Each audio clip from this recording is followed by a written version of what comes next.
16절 한 절 같이 보도록 하겠습니다.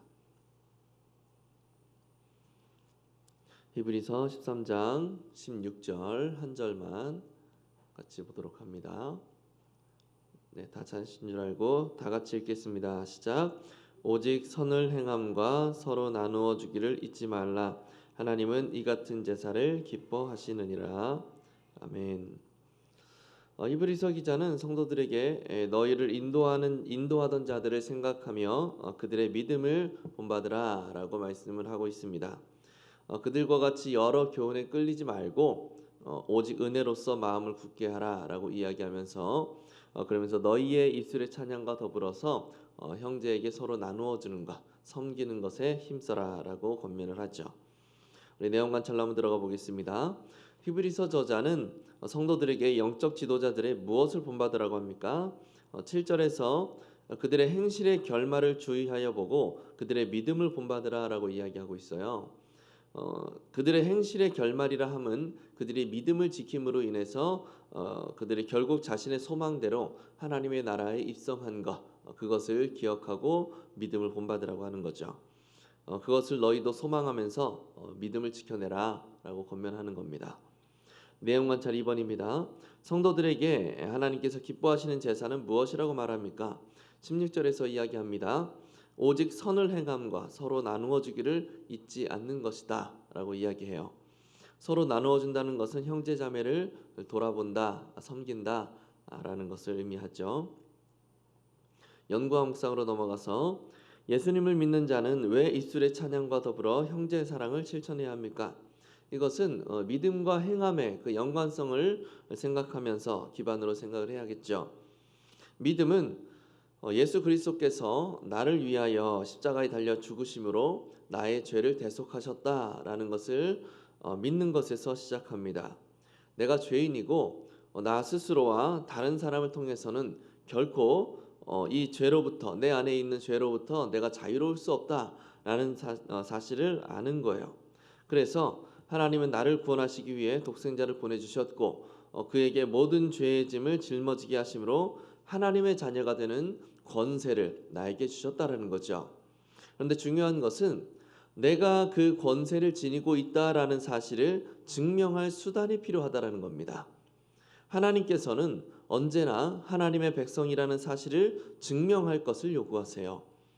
아브라함에게 이삭을 바침으로 여호와를 경외하고 있다라는 사실을 확인하신 바 있고 또 광야의 백성들에게는 문설주에 어린 양의 피를 바를 것을 통해서 또 광야 40년 동안의 여러 일들을 통해서 또 율법 주심을 통해서 하나님을 향한 그 순종의 모습을 명령하셨습니다. 또 요한복음에서는 나를 사랑하는 자는 나의 계명을 지키는 자다라고 그렇게 말씀하심으로 하나님의 계명을 지키는 것을 통하여서 하나님을 사랑하는 자라는 사실을 스스로 입증하라고 말씀하신단 말이에요. 우리의 신앙이 쉽지 않은 이유가 바로 여기에 있습니다. 하나님은 언제나 입으로만의 고백이 아니라 그 고백에 따른 삶의 변화, 실질적인 행함의 열매를 요구하신다라는 거예요. 예수 그리스도를 믿음으로 구원을 받은 그 사람들에게 하나님은 모든 민족으로 제자를 삼아 세례를 베풀고 너희에게 분부한 모든 것을 가르쳐 무엇을 하라고 말씀하십니까? 지키게 하라고 말씀하시죠. 하나님의 백성이라 일컬음을 받게 된 우리는 두렵고 떨림으로 우리의 구원을 이루어 가야 하는데 그 과정은 행함과 믿음의 열매들이 나타나는 과정이라는 거예요.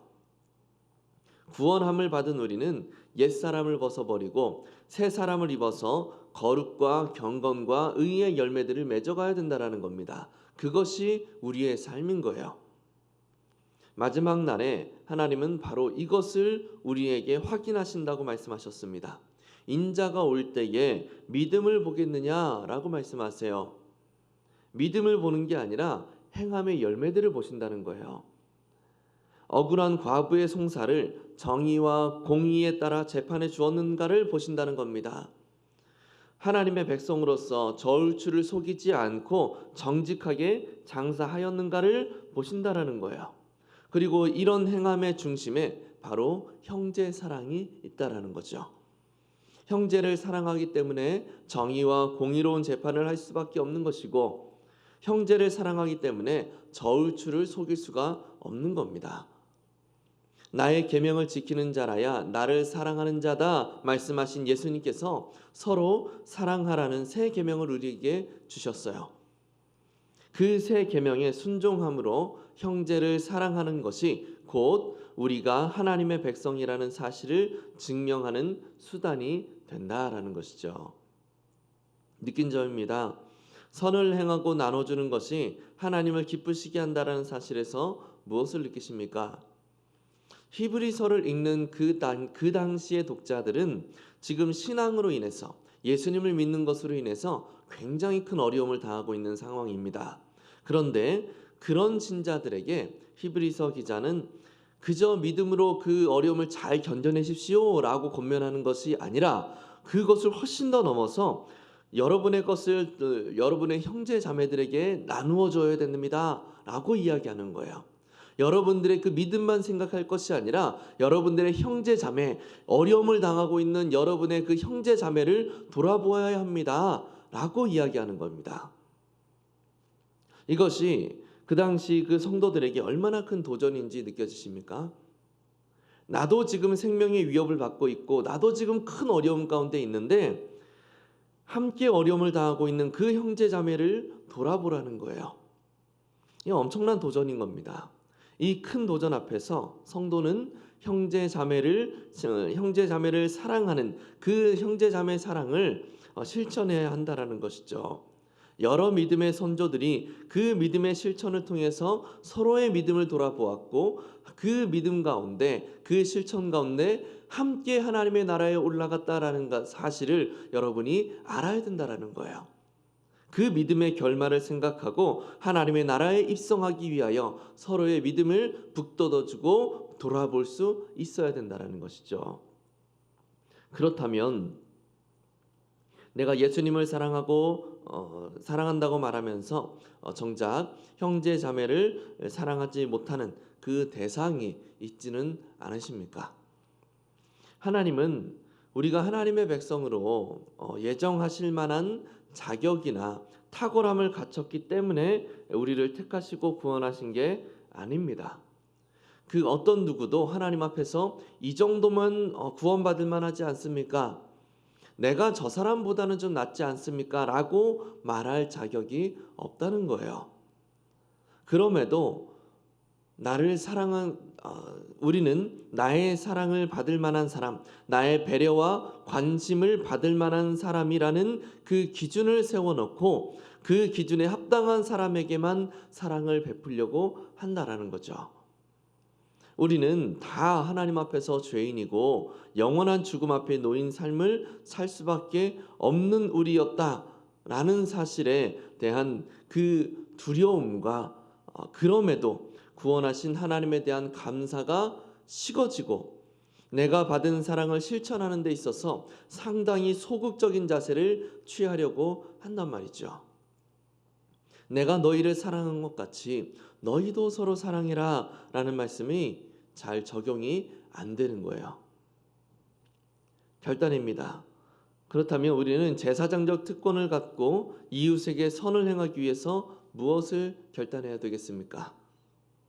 고린도전서 13장 13절에서 믿음과 소망과 사랑 그 중에 제일은 사랑이라 말씀하시죠. 왜 사랑이 제일일까요? 왜 믿음과 소망과 사랑 중에서 사랑이 제일이라고 말씀하시는 걸까요? 믿으면 소망을 가지게 됩니다. 그리고 소망을 품으면 하나님의 율법을 지키게 되어 있어요. 그 율법이 무엇입니까? 예수님이 주신 새 계명, 형제 사랑이죠. 즉 믿음과 소망은 형제를 사랑하는 그것에서 증명되어진다라는 거예요. 그래서 사랑이 가장 우선이다라고 말씀하고 있는 겁니다. 그러니 형제를 사랑하는 것은 불가불 반드시 우리에게 필요한 일이에요. 물론 어려울 수 있죠. 미워 죽겠는 사람을 사랑한다라는 것은 매우 어렵습니다.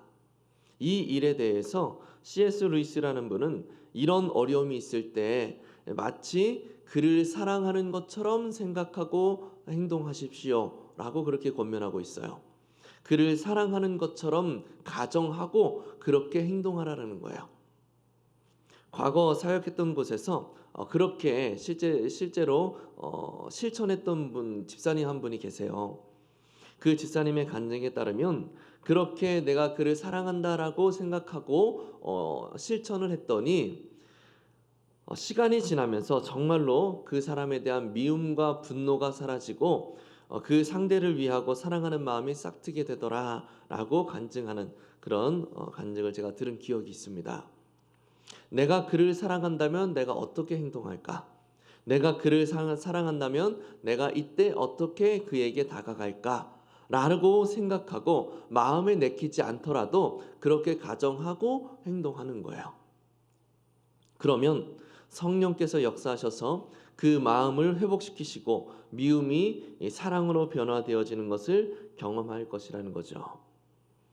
사랑하는 것처럼 가정하고 실천해 보세요. 그러면 시간이 지나면서 정말로 그 마음이 변화되어지고 그 미움의 대상이 축복의 대상으로 변화되어지는 것을 경험하시게 될 겁니다. 미워 죽겠으니 못하겠다. 이렇게 되면 안 되는 거예요. 형제 사랑을 포기하지 않으시기를 바랍니다. 우리 서로가 서로 사랑했으면 좋겠습니다. 그래서 하나님이 우리에게 주신 그 사랑을 서로에게 우리가 함께 베풀면서 아름다운 하나님의 나라를 세워가는 우리 길동교회 공동체가 될 수 있기를 예수님의 이름으로 간절히 축복합니다.